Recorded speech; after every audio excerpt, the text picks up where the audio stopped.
Es freut mich sehr, heute Herrn Sven Gabrieljanski in unserer Gesprächsreihe begrüßen zu dürfen. Herr Janski ist von seiner Ausbildung her Politikwissenschaftler, eigentlich auch Journalist. Das hat er auch längere Zeit betrieben, aber jetzt schon seit langer Zeit ein profunder Beobachter der Zukunft als Geschäftsführer und Leiter des Thinktanks To Be Ahead, der in Leipzig stationiert ist. Herr Janski, herzlichen Dank für die Zeit. Hallo einmal. Hallo, ich freue mich dabei zu sein. Vielleicht fange ich einmal mit der ersten Frage an, die sich auf den Think Tank bezieht. Also, was macht To Be Ahead? Also To Be Ahead ist ein Zukunftsforschungsinstitut. Das heißt, wir verstehen uns in der Tradition tatsächlich der wissenschaftlichen Zukunftsforscher. Es gibt seit der Mitte des letzten Jahrhunderts weltweit anerkannte Methoden der Zukunftsforschung. Die werden auch an den Universitäten gelehrt.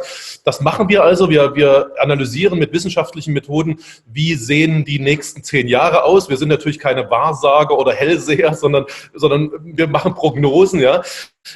Und insbesondere machen wir die für die Wirtschaft, für sehr, sehr verschiedene Branchen in der Wirtschaft, sagen den Unternehmen also, wie wird es in 10 Jahren oder in den nächsten 5 bis 10 Jahren um euch herum aussehen, wie wird euer Umfeld aussehen.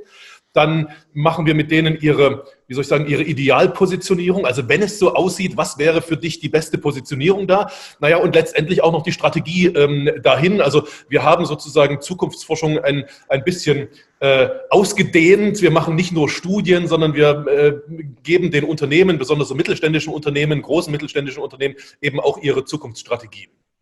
Und Sie sind Buchautor. Es gibt eine ganze Reihe Bücher von Ihnen, die so Titel haben, die ich gerne zu Fragen machen würde heute. Vielleicht auch ein bisschen mit dem Bezug gleich auch, was hat sich durch diese Pandemie bei Ihrer Ansicht zu dem Thema geändert? Eines Ihrer Bücher heißt zum Beispiel wie oder so leben wir in Zukunft. 2020, so leben wir in Zukunft. Ja.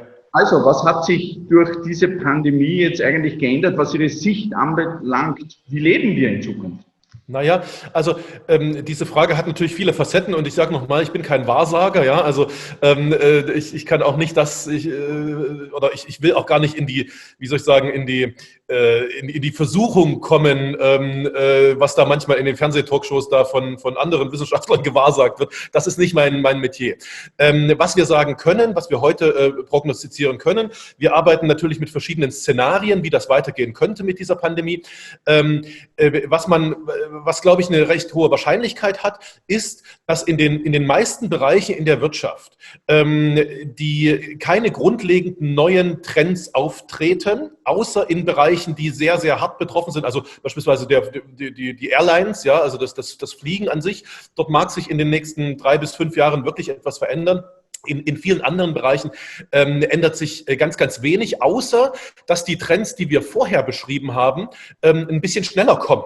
Warum kommen sie, also diese ganzen digitalen Geschichten, ja, warum kommen sie schneller? Naja, weil die Menschen sozusagen oder die Unternehmen gezwungen sind, diese Tools zu benutzen, die es ehrlicherweise ja schon seit 5 Jahren gibt, die man vor 5 Jahren hätte auch schon benutzen können. Ja. Es ist aber eben es ist eine neue Qualität, wie soll ich sagen, in der Nutzung von digitalen Tools. Das hat aber nichts damit zu tun, dass sich unsere Prognosen, wohin diese Digitalisierung, diese Technologie führt, irgendwie groß verändert haben.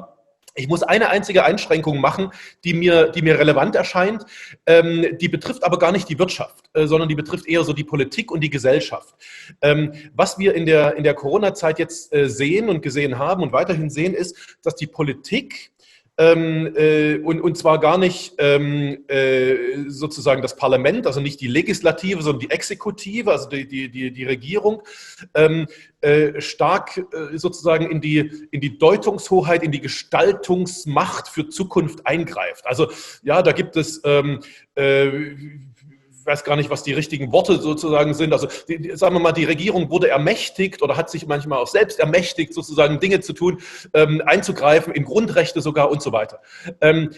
Jetzt gibt es zwei große, es gibt mehrere Möglichkeiten, mehrere Szenarien, aber 2 große. Das eine ist, im nächsten Frühjahr, sagen wir mal, haben wir uns alle so ein bisschen an diesen Virus, also daran gewöhnt, mit diesem Virus umzugehen, damit zu leben. Der geht nicht weg, das ist uns klar, aber wir leben auch mit anderen Viren, also werden wir auch mit dem leben. Also es ist alles ein bisschen normal geworden und die Regierung geht ein bisschen wieder zurück sozusagen und überlässt der Wirtschaft quasi wieder oder der Technologie auch die Deutungshoheit über Zukunftsentwicklungen.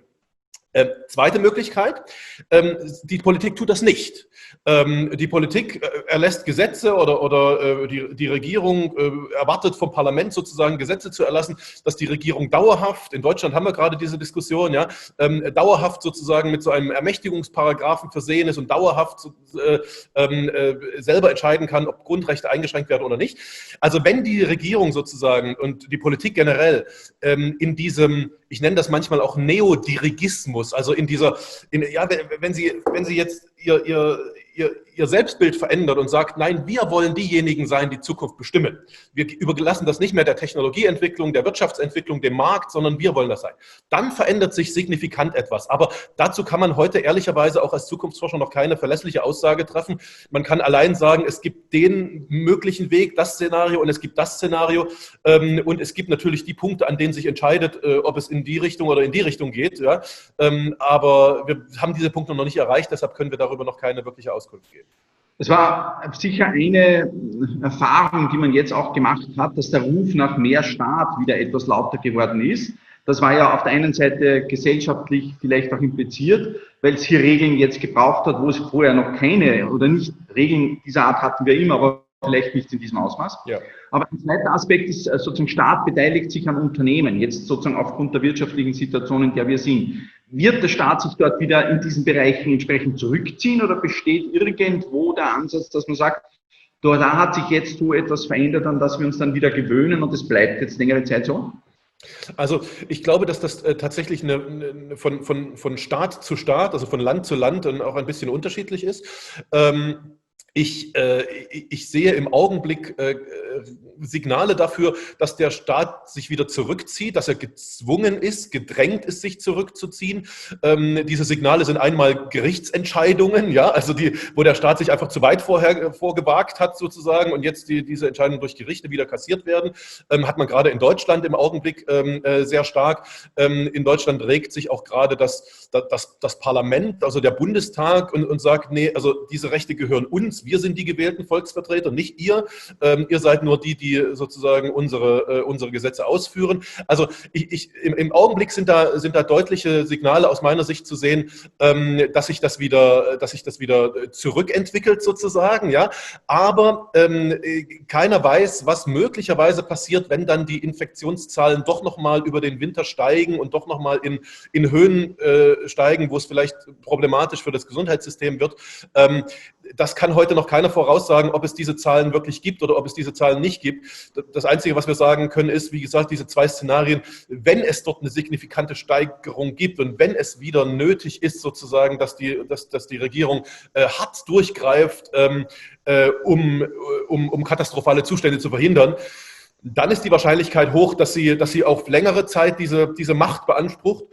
Wenn diese Zahlen nicht erreicht werden, dann ist die Wahrscheinlichkeit höher, dass die Politik oder dass die Regierung sozusagen Schritt für Schritt, sagen wir, zurückgedrängt wird und das Parlament wieder die Macht übernimmt, die es in einer Gesellschaft, in einer Demokratie eben hat und dann auch sozusagen die Wirtschaft, die Marktwirtschaft, also der Markt wieder zu einem Zustand kommt, wo marktwirtschaftliche Gesichtspunkte einfach wieder wirken und Märkte entstehen lassen und sich verändern lassen.